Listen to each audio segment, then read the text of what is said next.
Hello beautiful people, Trina here, your scent gourmand. Welcome back to my channel. So it shouldn't surprise you that my mom is also a perfume lover. Perhaps the love of fragrance is probably as much nurture as it is nature. My passion for smellies probably learned to a certain extent. But interestingly, the perfumes that my mother loved most when I was young, meaning before I started wearing perfume myself, were not perfumes I particularly liked then, nor are they ones that I especially like now. Although there are a few fragrances that we both like now, for the most part, we like different things. One thing I can say, however, is that my mom does have good taste, be it different from my own. So today I'm going to review the top fragrance that I most associate with my mom. She wore it a lot when I was a kid, and obviously because I'm no spring chicken myself, this now qualifies as big time vintage.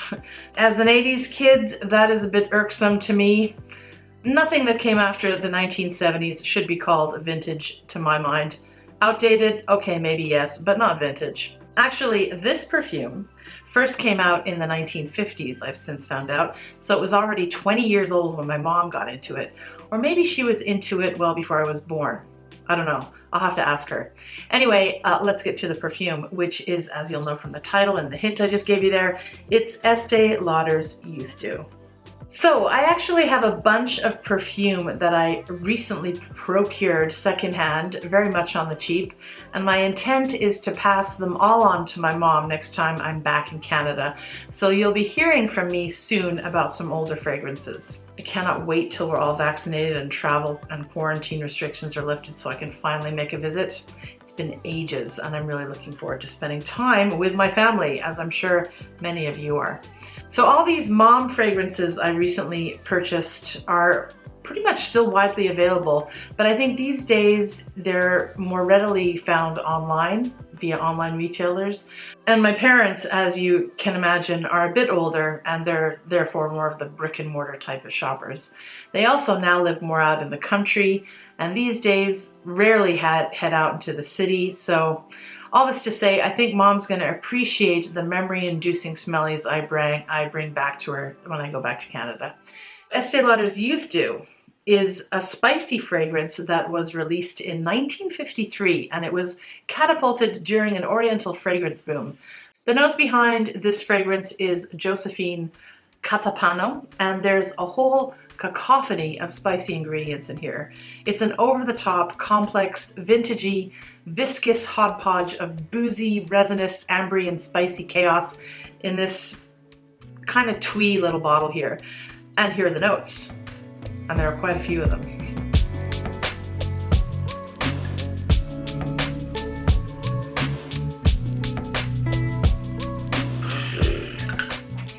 Even in the opening, there is some good old-fashioned animalic skank to this scent. It could be one of the unspecified spices, maybe cumin, perhaps there's some real civet in there, or it could be the jasmine is on the indolic side, who knows. This perfume has always been divisive, but I'm not convinced that it's the naughty side that is the reason why. For me personally, I don't like it simply because it's a more traditional style that I've come to respect, but sadly still don't appreciate, if that makes sense. Or it could simply be that there's just too many aldehydes in here, which I've never been a fan of. The fragrance came out at a time when massive orientals like Jean Desprez's Bal à Versailles and Guerlain's Shalimar were on the market, and Esté Lauder apparently wanted to bring out something luxe but more affordable. At first, Youth Dew was in fact meant to be sold as a bath oil. The opulent oriental wave of fragrances died down for a couple of decades later, and then back in the 1970s, Yves Saint Laurent YSL launched the much better than now version of Opium, which spurred on an oriental revival. And I remember from this time fragrances like Cinnabar, Lancome's Magie Noire, Calvin Klein's Obsession. No, that's the 80s. But anyway, I'm extremely grateful for the spice rival and the revival because Orientals are my favorite genre, and it was probably around this time that my dear mom got into Youth Dew. I must have been around I don't know, 8 or 10 years old at the time. And yes, she totally loved opium too, but sadly that's not one of the fragrances that I recently procured. So this fragrance doesn't have amber as the star. Rather, it hones in on the Tolu and Peru balsam. And I would say it's these ingredients that give the perfume its very dark ambery brown color. It's viscosity and the richness in the final product. Half of my memory of this perfume is the context of hanging around my mother as she got ready for a night out. And so while I was bummed that she and my dad would be leaving for the evening, I also looked forward to the prospect of more TV coupled with a good torturing session of the babysitter. The initial perfume blast of this scent, that oak moss compounded by my mother's overuse of hairspray, no doubt a remnant of the 60s. It would make me cough and snarl and make unpleasant noises, but yet I'd still hang around while she was getting ready. But I also have memories of this perfume a little while later when she'd hug me goodbye, and much later after she'd come back from her night out to kiss me goodnight. Those later smells were cozy, warm, and inviting. And yeah, so I guess, you know, they do have good memories, but I'm never gonna wear this perfume. It's totally not for me. It can stay overwhelming for a while. However, as it dries down, all of the notes start to melt and blend into each other, forming one united, dark and powdery sweet, soft and creamy ball of classic goodness. And several hours in, it'll be all the more powdery and fluffy. Yeah, it's not terrible.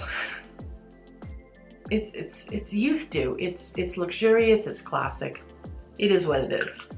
Now, I'm sure this fragrance has been reformulated multiple times over the years.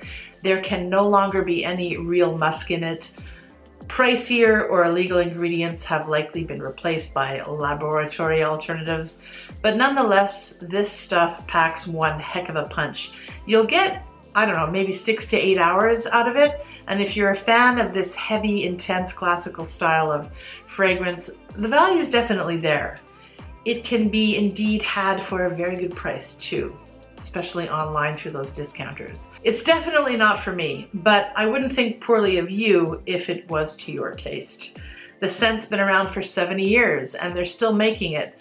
Has to be a quality concoction to last through all those perfume periods, right? Okay, my lovelies, that's it for today.